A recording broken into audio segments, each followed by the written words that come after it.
Hello and welcome to another out of spec guide video. I'm Talik and this is my 2021 Tesla Model Y, which recently I did a video of what it's been like to own it for 100,000 miles. You can find that video on Out of Spec Guide as well. In that video, which was about 10,000 miles ago, I talked about how this car is actually on its third battery. Yes, you heard me right. It is on its third battery pack. It has had 2 failures under warranty. So I've had 2 packs replaced under warranty, and today we're going to talk about what that was like. And we're also going to talk a little bit about what does it mean once you're out of warranty. I myself have not had that happen, but I know of other people that have had. So we're going to talk about that, and let's get into it.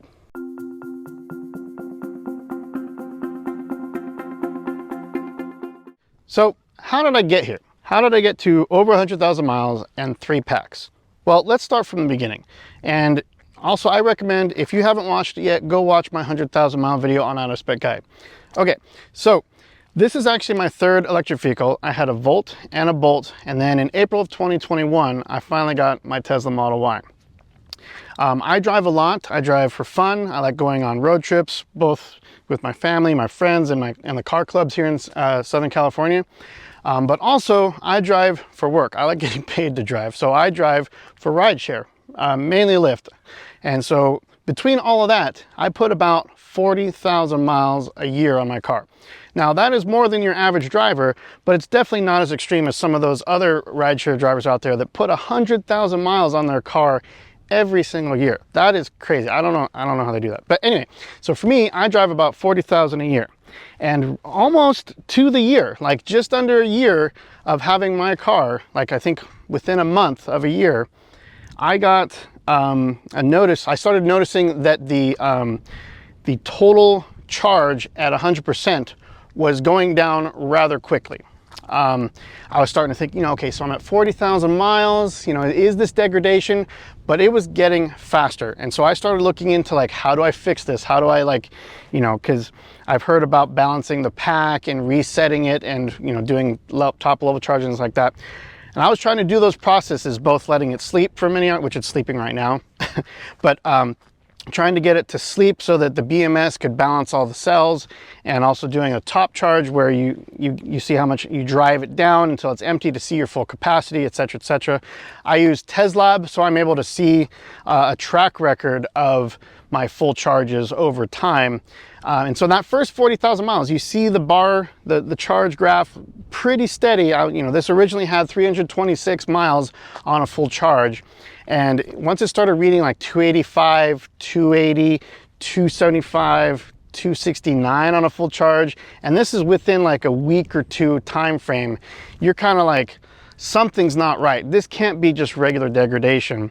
And I looked into it, and I didn't have a code yet. So it was going down.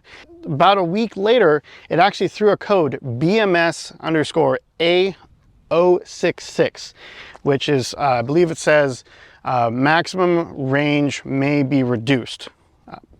And so I'm like, what does that mean? So I look up that code, and some forums talk about how you can fix it with those processes I just mentioned. So I try to continue I'm trying to save my first pack, because it's it's the one that came with the car, and it's the one that, I knew was under warranty. And so that just wasn't working. About a week later, I was looking at about 260-ish miles on a full charge.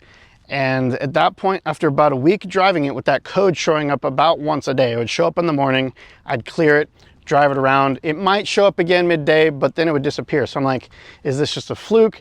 So about a week later, it won't charge. And it throws A064, I believe. And it says maximum pack has been reduced. So it means that it for sure knows it has reduced capacity on a full charge. And at this point, I had about 40% battery, and I was like, well, it won't charge on level 2 at home, and it won't charge on supercharging. I tried both AC and DC charging, and it would not charge. And so at that point, I was like, okay, I gotta get it to service. I schedule a service appointment. I take it in. So I'm talking with the service technician, and I need to leave it there for them to diagnose everything. And later that day, I get notification that say, yes, you know, your pack does indeed need to be replaced. It'll be under warranty, and we've already ordered a new pack. It could be something like 2 to 4 weeks. And so I'm like, okay, you know, it's, you know, I'm relieved that it's you know, they say it's under warranty, but I'm starting to stress out of like not having my car for 2 to 4 weeks, especially since I earn with it with my livelihood. I ended up getting a loaner, which is good, because at least then I could get around. I ended up, I think at that time I had a, they gave me a red Model 3, I think it was a Performance, and it had full self-driving, so I got to play around full self-driving on that loaner. But anyway, so it ends up being about a week. They get the pack a week after I took it in, they swap it out, and then 2 days later, they're saying, okay, the car is ready to pick up, because they needed about a day for it to like, you know, charge and get set and things like that. And so when I go to pick up the car, I start asking a bunch of questions like, so is this a new pack, or what's the deal with the pack? What's the warranty like, etc., etc. So when you're under warranty, you actually get what's called a remanufactured pack. And what was explained to me by the technician is that so basically your new pack comes in and your old pack gets put on the same truck and it goes back to Fremont. Whether that's the actual logistics, I don't know, but that's what was told me. So the actual problem with the pack is not fully diagnosed until it's back at Fremont. They take it apart and they salvage cells, and to my knowledge, I believe they are taking the good cells from bad packs and repacking them together, remanufacturing them to send out to other packs. So under warranty, they're not giving you a brand new battery. You're getting a pretty good battery that under the warranty clauses says is within, you know, about the same range you had when you brought it in. So with 40,000 miles of degradation on my car, I was like, okay, if it reads about 300 miles, you know, that makes sense. But I was a little disappointed that, you know, so let's say you had your bumper replaced, and you go to fix your car. You expect to get a new bumper, but when you get a new battery, you're not getting a new battery. They give you a remanufactured pack. Okay, so I have my car back. It has a new battery in it, and I go about my life. I continue buying, you know, I did make a conscious effort to try to supercharge it less, just in case that was what was causing it to, you know, degrade faster or whatnot. And this was long before that recent study that's been where it's like level 2 supercharging doesn't have any adverse effect on the degradation of the battery. So I'm going around doing my regular life. About 20,000 miles later, on almost 6 months, to the day, I'm getting ready for Fully Charged Live in San Diego, and guess what? The replacement pack also throws BMS A066. I'm just like, oh my God, not again. Like I you know, I have a little bit of PTSD, and like I went through this whole turmoil of like getting my first pack replaced. I'm like, oh, I should be good. Yes, you know, like whenever I talk to anybody, they're like, oh my goodness, you had a pack replaced? That's so rare. Well, this new one should be good. You should be good for the rest of your car. And here I am 20,000 miles later, and the replacement pack has the same exact problem. And I'm like, oh, you gotta be kidding me. And it's right before Fully Charged Live, so I can't even take my car to go drive to this big electric vehicle event.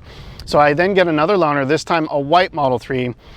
So, you know, I had that. At least I was able to get around. So that's the good thing, is when you're under warranty and if they have the cars available, you can get a loaner so that you're less impacted by not having your vehicle. But it also meant that I couldn't work, because you can't do rideshare with a loaner vehicle.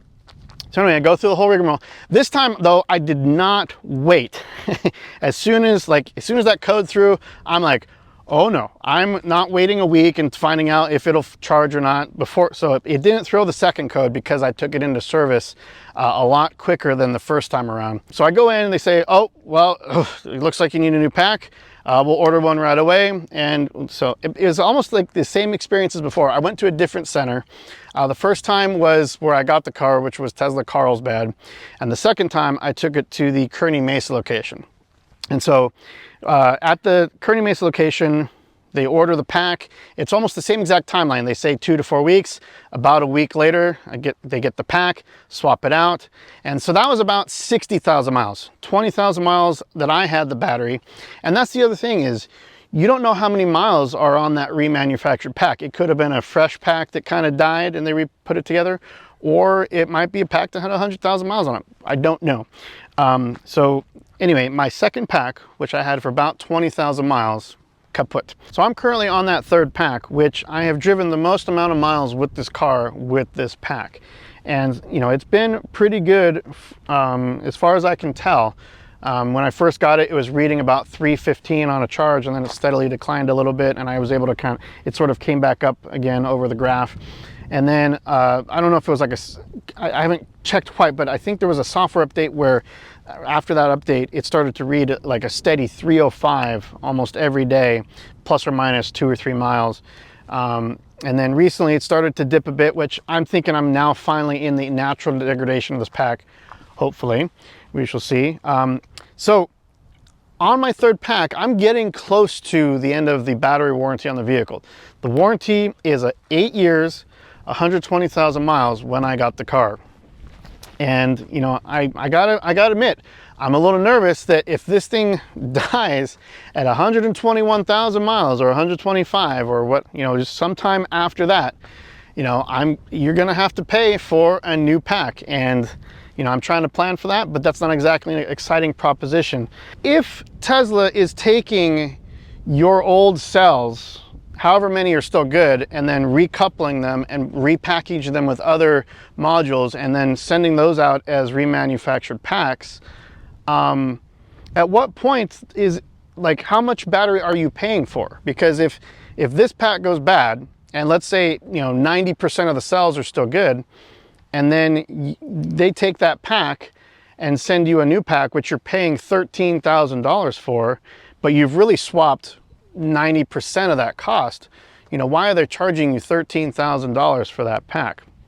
So in my opinion, I think electric vehicles probably need some reworking of how warranties work.